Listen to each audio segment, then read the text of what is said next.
Friends, welcome to my YouTube channel. मैं हूं दिव्या शर्मा।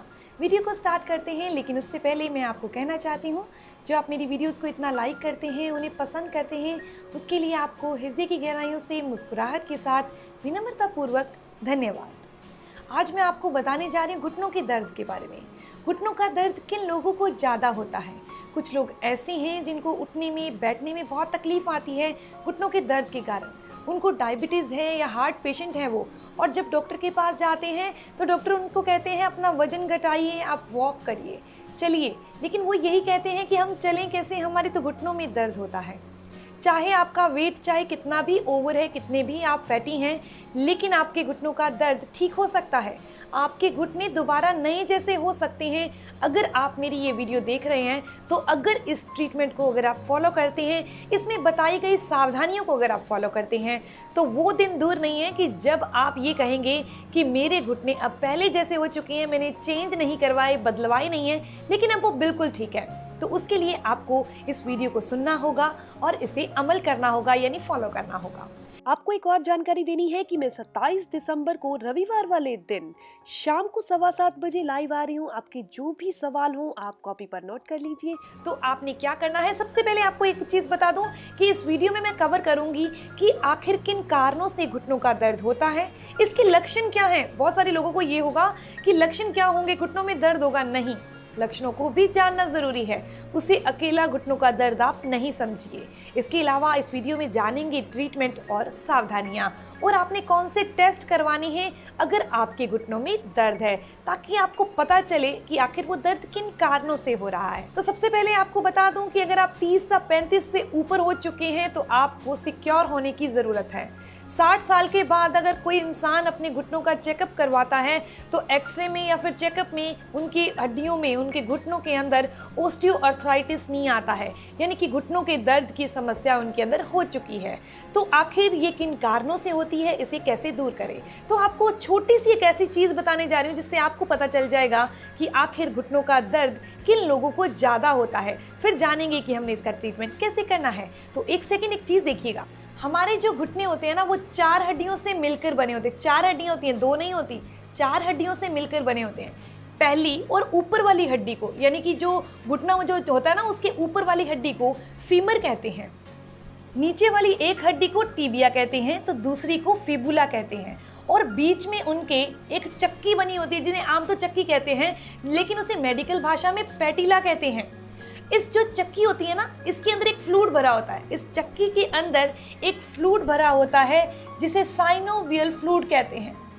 कुछ लोग इसे लुब्रिकेंट कहते हैं, लेकिन उस फ्लूइड का नाम है साइनोवियल फ्लूइड। इसके अंदर साइनोवियल फ्लूइड भरा होता है जो कि टोटली कैल्शियम का बना होता है।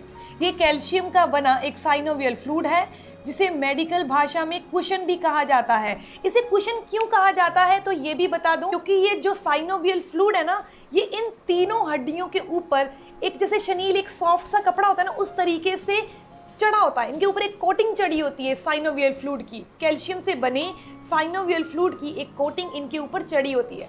जब भी हम चलते हैं ना, तो ये आपस में इस तरीके से टकराते हैं।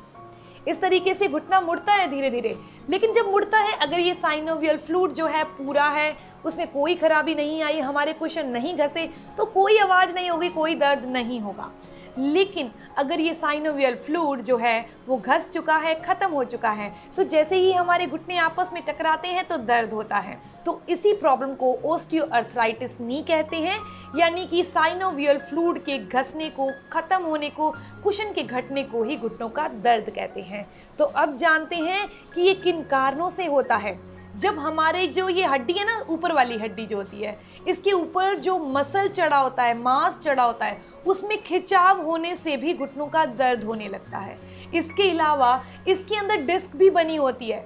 जो ये चक्की है ना, पैटिला है, इसके अंदर एक डिस्क बनी होती है। अगर वो डिस्क अपनी जगह से खिसक जाती है, हिल जाती है, बाहर की ओर हो जाती है, तब भी घुटनों के अंदर दर्द होने लगता है। इसके अलावा अगर हमारी हड्डियों में टेंडिनाइटिस आ चुका है, यानी घुटने धीरे धीरे मुड़ने शुरू हो गए हैं, तब भी दर्द होने लगता है। कुछ लोगों को घुटनों में दर्द गाउट की समस्या के कारण होता है, कुछ लोगों को घुटनों में दर्द रूमेटाइड अर्थराइटिस की प्रॉब्लम के कारण होता है, तो कुछ लोगों को घुटनों में दर्द किसी फ्रैक्चर के कारण होता है।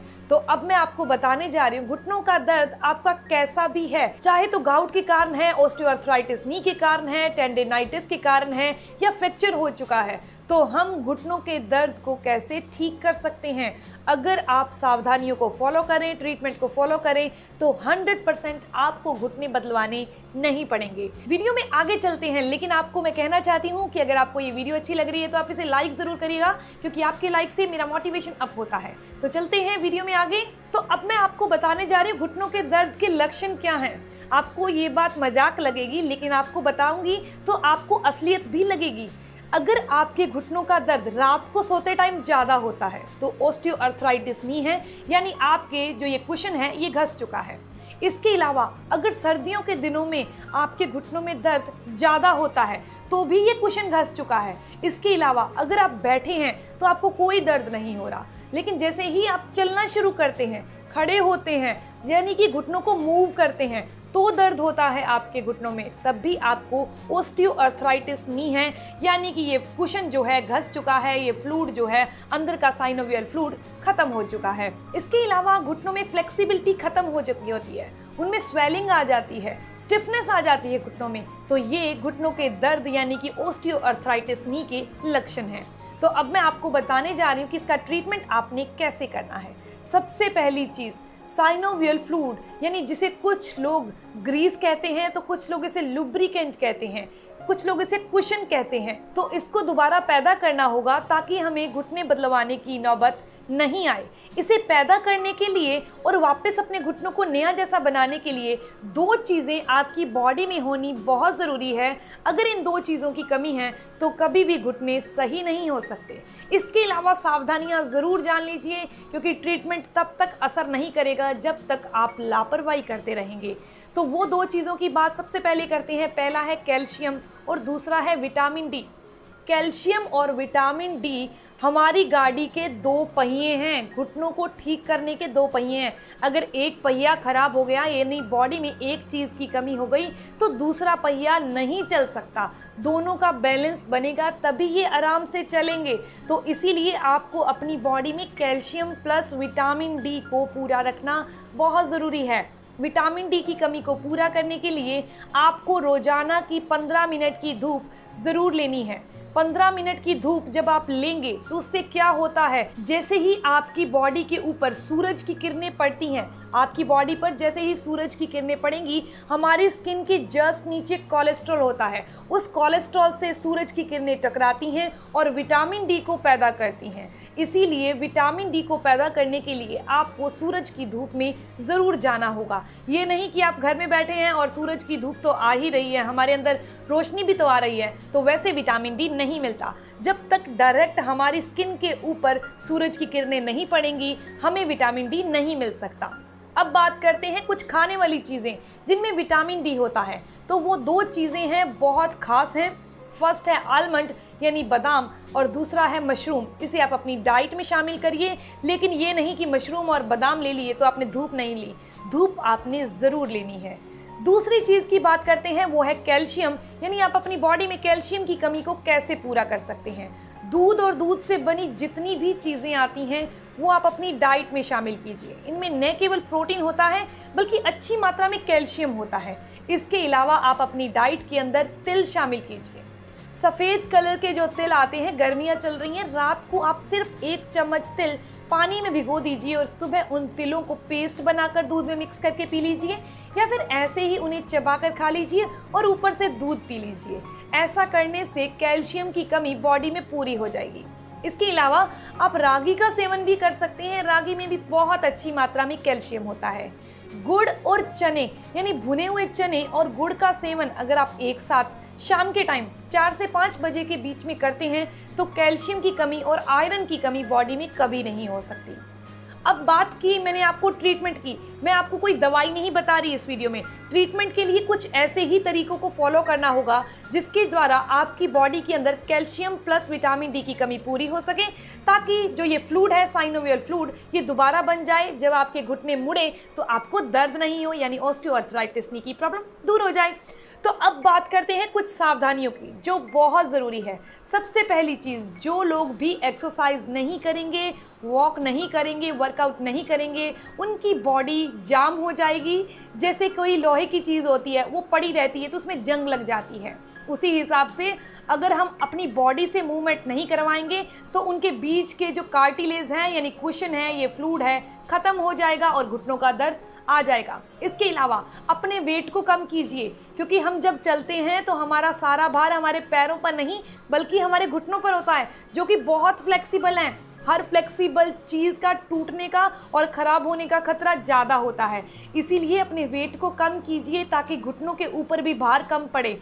जैसे हम बहुत ज़्यादा हैवी खाते हैं, बहुत हार्ड चीज़ें खाते हैं और पानी बहुत कम पिए और फाइबर फूड बहुत कम खाएं, तो उसका नतीजा क्या होगा? हमारा लीवर जो है वो डैमेज होता जाएगा, धीरे धीरे उसकी कार्य क्षमता वीक पड़ जाएगी। उसी हिसाब से अगर हम ओवरवेट हैं तो हमारा सारा भार हमारे घुटनों पर बढ़ेगा और घुटने कमज़ोर पड़ जाएंगे। इसीलिए अपने भार को कम कीजिए और रोज़ाना एक्सरसाइज ज़रूर कीजिए।